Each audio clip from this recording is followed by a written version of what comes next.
in a tight space. We'll let the congressman speak first. Let me win.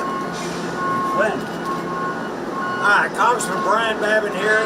Greatly honored to have Secretary of Energy Chris Wright. Ironically, he just spoke in front of my Science, Space, and Technology Committee just this maybe 2 or 3 days ago. Did an outstanding job and just let us know just that the war against fossil fuels is over with this administration. And we are sitting in the busiest port in the United States of America right here, Port of Houston, which I'm very, very proud to be and honored to be representing. And he is here looking at this facility. Mr. Energy himself, I can't think of anyone who's ever done a better job than you have. I want to just turn it over to you. Thank you. Representative Badger. Appreciate your leadership across the board, not just energy, but in science, on technology and space, on all the things myself and the Trump administration are passionate about. But we've been very clear from the start in a pro-energy, pro-American energy, and build big things in America again. And here we are really in an epicenter of that. This is the largest port in the United States by tonnage, and even more importantly, the fastest growing port in the United States. For a large facility, for a large port, it's growing over 7% compound annual growth rate. That is just massive growth. That means massive more jobs and opportunity in this region, this part of Houston. That means massive American exports to our allies and friends abroad. It's growing American influence, growing American power. We want to build more big things in the United States. If any people all around the country want to build big things, come down here in the Port of Houston and the Gulf Coast of Texas, and you can see how to build big things. We need more of that. I'm happy to take any questions anybody has. Go ahead and state your name and outlet if you have a question. Yeah, Mike Lee with Politico. Can you talk a little bit more about the Secretary of Administrative Role, more details on that? You said we're 7 million barrels of rising. Yeah, so this is an effort President Trump said, we're going to try to get a deal with the Iranians. And if we can get a deal that's a win for America and a win for Iran, he's all in on that. If they're not going to cooperate, we're not going to count on it. So we've been working for weeks to develop military capabilities and a plan to move energy. It started weeks ago. It's been incredibly well executed. It just continues to ramp up. I won't give too many details. But we have had days where we've exported well above the number I gave. But if you look at our trend right now, we'll be past replacing more than half of the lost oil. Is it sustainable over the long term? Oh, we'll do it as long as necessary. Look, what's not sustainable is Iran right now is not exporting any oil or oil products. Like that is the driver of their economy. They take all that money and they spend it to build weapons. They've impoverished their people and torn away their freedom from it. This Iranian regime cannot last long under the current regime. The United States and the world economy absolutely can because the U.S. military has got energy flowing in. Other questions? Yep. Secretary, you said it's only that 7 million barrels approximately are passing through U.S. help.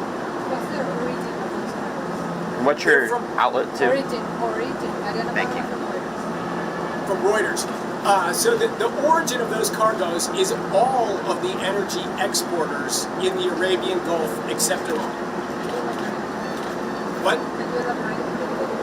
No, I'm not going to elaborate now. We are bringing cargoes from all of the exporters, all the people that Iran has victimized and not allowed them to sell their products. In fact, Iran, of course, has victimized the entire world by depriving this flow of energies through an international waterway, and the United States government's and military is simply putting an end to that. Secretary, Zach Bodell with Channel 2 and Channel 11. So the last 6 months have been pretty interesting. We're here in the energy hub of the world. A lot has changed here. A lot has changed as a result of the conflict as far as oil production and oil distribution here in Houston. Can you just talk about that for a moment? The American energy industry, from oil and gas producers to the midstreamers who transport it, to the exporters and our refiners have all stepped up. In fact, if you look at the data for the month of May, the United States exported 5.4 million barrels a day of crude. Second, a distant second, was Russia at just over 4 million barrels, Saudi Arabia just under 4 million barrels a day. The United States has stepped up to fill this vacuum. That's a President Trump energy dominance agenda. How can we enable our industries to grow instead of trying to strangle them like the previous administration? Secretary, there's a bunch of Americans that are frustrated and concerned about gas prices and the state of energy in the United States right now. What do you have to say to them? We understand President Trump has been a champion of low energy. That's been a passion of his in his first term and his second term.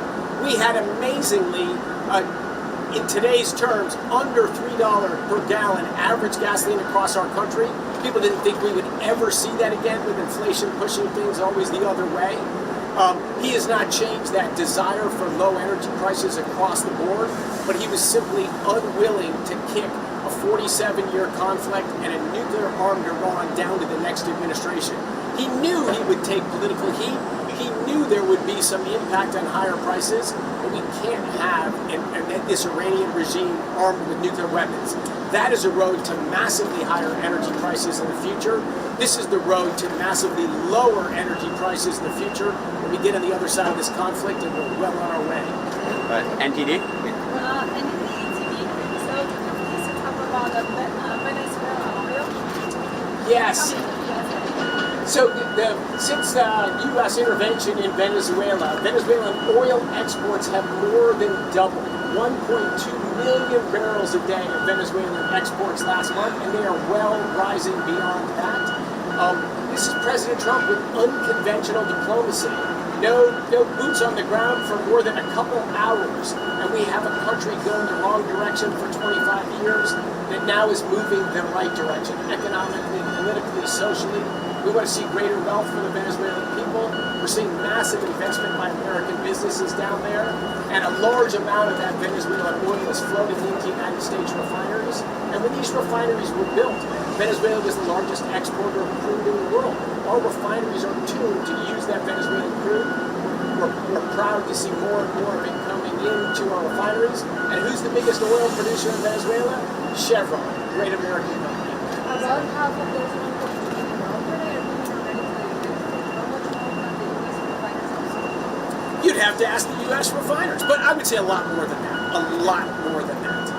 It takes time, because you buy your crude mixes by month from slates. It's a blend of everywhere. So you don't just flip on a switch, but you'll see more and more Venezuelan crude demanded by U.S. refineries. Question back here. Sandy Seacrest, Hard Energy. Where do you see shale production right now in the U.S.? Where do you see new development coming from? Yeah, so the American shale production, both in natural gas and oil, just changed the world. Changed the United States from the biggest importer of oil and gas in the world to the biggest exporter of oil and gas in the world. It's grown to heights no one thought possible. It'll sustain for a long time to go.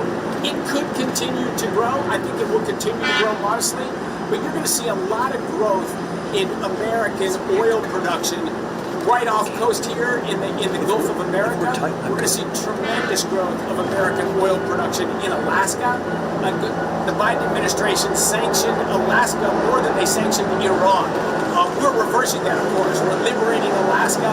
The native population of the North Slope of Alaska is thrilled by this. They want to develop their resources. We've got all sorts of American businesses headed up there. We're going to see great growth in Alaskan production, in Gulf production, and of course continued advancement in shale production and rapid growth in shale natural gas production as the United States continues to just massively increase our natural gas exports and our domestic gas consumptions for industry, for the petrochemical industries around us here, to lead the way in artificial intelligence, to lead the way in reshore and manufacturing, to become a major player in fertilizer production. All of those require natural gas. That's all coming from the American shale. Any final statements from any of the speakers before we go? Everybody's good? All right. Thank you all so much. Thank you, Mr. Secretary, for being here. Thank you. Appreciate you. Thank you for being here. May